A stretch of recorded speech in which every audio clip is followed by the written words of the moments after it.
touch on, and that is the overall process and where we are with this polyphosphate product that's been used in the water since at least 2008. And that is, the district since August has looked into doing a completely new study, a corrosion control study.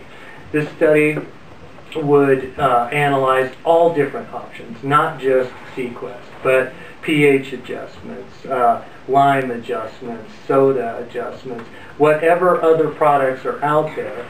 We have engaged an independent third party to analyze and make a recommendation for. So the goal of this whole thing is to get away from using the Ortho Poly Phosphate. Now, again, as these guys said, and as the data suggests, according to the best information we have, that product in the amounts we had put it in the system is perfectly safe. However, we know that not everybody likes the product. The district's here to serve the community, but there's a process we must go through. And we cannot just stop using it tomorrow. We have an approved drinking plan. Let me expand upon that just a little bit. If we were to stop using it tomorrow, we would knowingly expose that 10 to 20% of the population to copper and lead levels that are above the maximum contaminant levels. So you have to pick the lesser of two evils. There's a lot of suspicion about Sequest. I acknowledge that. I mean, you guys are here, it's obvious. There's a lot of known data about lead and copper that you cannot deny. So we cannot just switch horses immediately. There's a process. We're going through that process. We want it expedited. In fact, Dean, you'll recall that we had this conversation back in August. We engaged in emails in which I invited you and members of your group to come meet with us personally and talk about that process. That never happened, unfortunately. But we continue to pursue that process, and we're going to see it through. And as soon as something can be done, it will be done. Thank you, AJ. And I just want to say AJ has done an enormous amount of research on this issue. I mean, it's just extraordinary, and I want to thank you so very much for getting all these people here and sharing that with us today. Right. I also want to say that the reason that August is such a really important month for us is because, as you know, since we had the bond, the mill levy passed and we were able to float a bond because all of you said we need to rebuild this infrastructure, and you voted to do that in 2008. Thank you so much. We've been working to rebuild this infrastructure, connecting Casita Park with Aspen wastewater treatment, so now those lagoons that were out of compliance aren't sitting there anymore, and we actually have sewage being treated from Casita Park at our wastewater treatment facility. We've been upgrading enormous amounts of our system, one of which is telemetry. And that's what we've been waiting for, because now that we have this telemetry in place, we can actually see and measure things on a level that we were never able to measure things before. So you're going to have to be patient as we get that online and get that moving so that we're able to actually, for lack of a better word, micromanage the system better than we ever could before.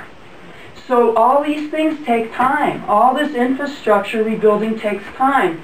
And I just want to say, finally, and I'm going to do this, I don't know how many of you know me, but I have been in this community for 23 years. I've been working on water for 23 years. I've been to water district meetings, dealing with Summitville, working on water quality issues, testing 1,000 household wells within the entire valley that we have measured and tried to get data on to really try to understand and develop baseline about. If anyone is concerned about water quality that lives in this valley, it is Christine Canale. I got to tell you.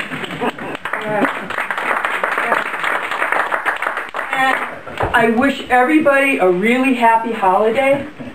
And I think that, quite frankly, things are building and building and building right before the holidays. It happens every year. It's kind of interesting. I just notice it now. But I want everyone to just cherish the quality of life we have here. We have 3.1 million acres of public lands. You know, we have half of that is designated either as a backcountry prescription or as a wilderness area, which myself and probably 30 other people in this valley have fought really hard to get. We have worked really, really hard to protect this landscape, and it's going to continue. And I really appreciate the analytical process, Karen, that you're using to try and figure out, you know, what works for public health and what doesn't. But I want everyone here to really commit to exercising discernment. Discernment is so important, and we have to be really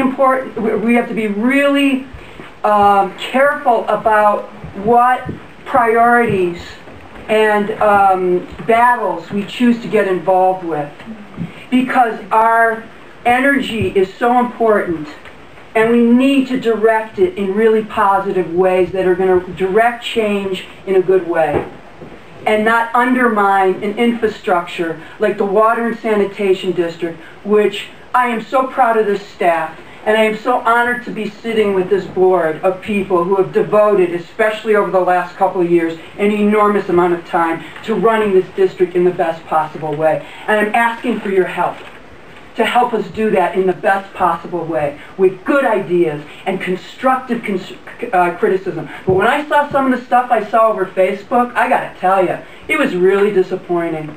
It was so disappointing. This level of malicious and anger. I mean, what is that about? Come on! Water is very personal. We're all made of water, and so people get their emotions really stirred up about water. Yeah, and I get that, but it's like... I think that what we want to have acknowledged by the people who do the studies and have the certifications and use the testing equipment is that our bodies are equally valid grounds on which to test something, and that if we have a response to something that is valid, regardless of what Simon says on this thing or whatever, it's like our experience of the water. We all do our best to bless up the water and to give good feelings to the water and do all that kind of stuff for the water. But you know, being a person who's done that for years and who's, you know, drank really bad water in the desert in Mexico and done all kinds of stuff to myself over the years, like.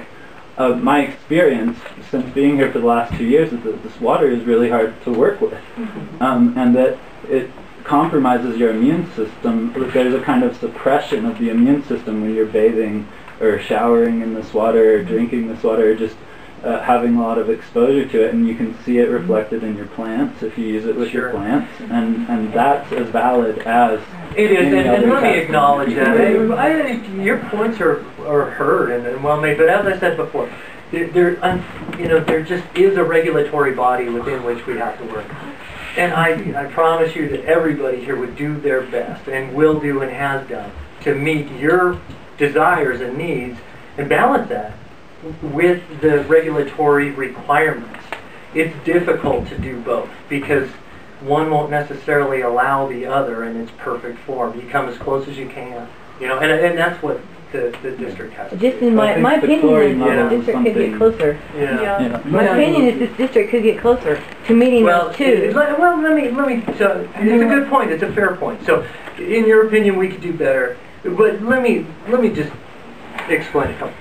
When a few years ago, the district was completely in disarray, unmanned, and we had to scramble and hire employees. First thing we did was hire an operator in responsible charge from an independent company called Brown & Caldwell. They were in no way affiliated with me. They were hired by the district. And the first thing they did is got the district in compliance with the already existing plan. It's the first thing you have to do, or else you're going to get fined by the health department.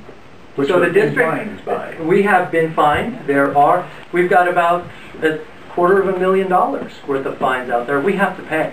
I mean, you're all going to pay. This is through your rates. And this is for prior transgressions. But the point is, we're on a course, and it can't happen overnight. But I promise you that everybody's doing their best to make it happen as quickly.